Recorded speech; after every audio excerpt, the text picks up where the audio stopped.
सुपेला थाना क्षेत्र में एक और फर्जीवाड़े का मामला, नई हुई एफआईआर दर्ज। कांग्रेस के एल्डरमैन शादाब खान पर धोखाधड़ी एवं फर्जीवाड़े का मामला दर्ज करने के लिए आवेदन का दाखिला सुपेला थाना में किया गया। प्रार्थी डॉक्टर कासिफ खान ने बताया कि उनके दोस्त रहे मोहम्मद शादाब खान एवं उनके पिता मोहम्मद इसराफिल खान के द्वारा मुझे महानदी मिनरल्स नामक संस्था के मालिक बताया, जो कि बबला कॉम्प्लेक्स जी रोड रायपुर में स्थित है। मुझे संस्था में पैसा लगाने व दुगना पैसे देने की प्रलोभन देकर 5 लाख रुपए का चेक व तथा 2,40,000 रुपये नगद मेरे से निवास में आकर ले गए।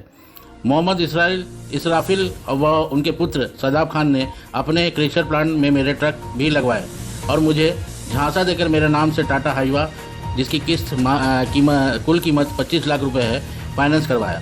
आइए देखते हैं डॉक्टर कासिफ खान ने क्या कहा।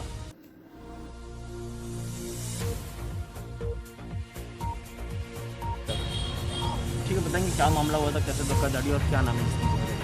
हमारे दोस्त थे मोहम्मद शादाब और उनके पिताजी थे मोहम्मद इसराफिल।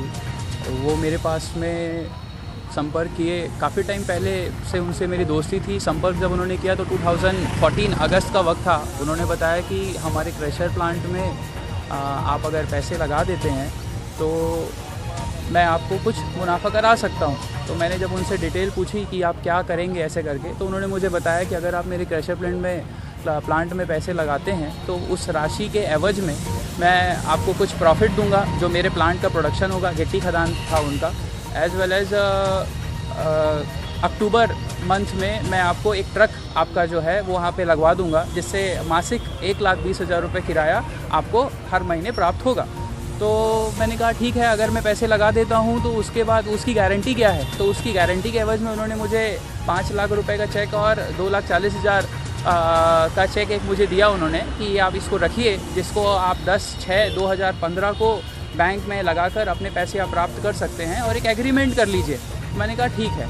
एग्रीमेंट हो जाने के बाद फिर अगस्त तय सीमा के हिसाब से अगस्त 2014 को मैंने टाटा की एक गाड़ी फाइनेंस कराई, ट्रक हाईवा जिसे कहते हैं। 25 लाख की कीमत थी और जब मैं उसे फाइनेंस कराने के लिए गया तो उन्होंने बोला कि आपको पास में वर्क ऑर्डर नहीं है, आप वर्क ऑर्डर दीजिए। तो इन्होंने फिर मुझे 4 साल का वर्क ऑर्डर दिया और 4 साल के लिए मेरा ट्रक फाइनेंस हुआ। अब ट्रक भी मैंने जैसे ही ट्रक फाइनेंस कराया, इनको मैंने नोटरी कराई मैंने उस डॉक्यूमेंट की और इनको मैंने सुपुर्द कर दिया। अब इन्होंने ट्रक को अपने साइड में लगाया और 14 माह बीत जाने के बाद तक मुझे मासिक किराया जो था वो नहीं मिला। 1,20,000 जो था वो नहीं मिला। अब चूँकि मेरा सिविल ख़राब हो रहा था, इस वजह से मैंने उसकी भरपाई टाइम टू टाइम करते रही।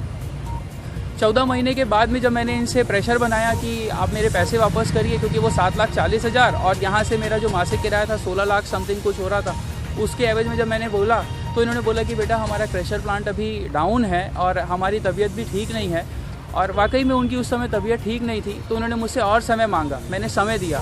फिर मैंने जब इनको वापस से कांटेक्ट किया तो इन्होंने बोला कि एक काम करिए, हमारी स्थिति थोड़ी ठीक नहीं हो रही है, आप एक काम ये कर सकते हैं कि आप हमारा प्लॉट ले सकते हैं।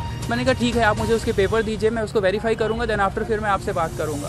प्लॉट की इन्होंने मुझे पेपर दिए, उसको मैं टाउन एंड कंट्री प्लानिंग में आकर आरटीआई के थ्रू मैंने जानकारी निकाली और वो जानकारी मुझे प्राप्त हुई 29 अगस्त 2016 को। और उस जानकारी में मुझे ये मालूम चला कि वो जो प्लॉट था वो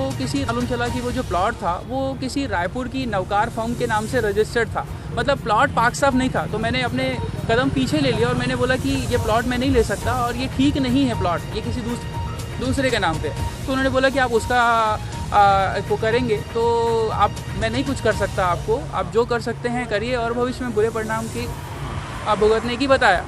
अभी के समय में जो हमारे मित्र हैं वो एल्डरमैन भी बन चुके हैं और मोहम्मद शादाब है, एल्डरमैन बन चुके हैं। पहली बार आपने कब शिकायत की उनके नाम? पहली बार मैंने उनसे शिकायत की थी फरवरी 2017 में। कहाँ पे की? सुपेला थाने में करी। उसके बाद फिर अप्रैल 2017 एफआईआर दर्ज हुआ था? नहीं, एफआईआर दर्ज नहीं हुआ। क्या कहकर थाने से लौटा दिया गया आपको? जांच होगी, उसके बाद में फिर देखा जाएगा। तो 3 साल से मतलब पुलिस प्रशासन सिर्फ जांच कर रही है? मैंने सिर्फ फरवरी 2017 में पुलिस थाना सुपेला में दिया। उसके बाद अप्रैल 2017 में मैंने सीएसपी साहब को दिया। फिर 17/7/2017 को फिर मैंने एसपी साहब को भी दिया और हर जगह से मुझे ये आश्वासन मिला कि जांच होगी। मैंने आवेदन देने के बाद फिर मैंने सोचा कि शायद जांच होगी, मैंने कुछ वक्त लिया। उसके बाद फिर आचार संहिता और चुनाव का टाइम आ गया, सरकार बदल गई और अब कोरोना के इस संकट काल में हमारी खुद जमा पूंजी खराब नहीं है। अब मुझे इस वक्त में मेरे पैसे की ज़रूरत है। आज और आप एसपी साहब से मिले, किस प्रकार का आश्वासन मिला? एसपी साहब ने मुझे ये आश्वस्त किया कि आप पुलिस थाना जो सुपेला है वहाँ पर आप जाएं, और उन्होंने बोला कि आप वहाँ जाकर करें और आपको उचित न्याय मिलेगा और आपकी जो रकम है वो आपको वापस मिल जाएगी। किस प्रकार की मानसिक प्रताड़ना से आपको गुजरना पड़ रहा है? सर अब आप खुद समझ सकते हैं कि मेरी क्या मानसिक प्रताड़ना होगी कि 2014 से मैं इनके पीछे घूम रहा हूँ। करीबन 24 लाख का मेरा हिसाब किताब है विदाउट एनी इंटरेस्ट। तो मैं बस आप लोगों से यही विनती करता हूँ कि मुझे न्याय मिल जाए बस। क्या और भी लोगों के साथ ऐसा कुछ फ्रॉड करने का बात सामने आया कि नहीं को लेकर?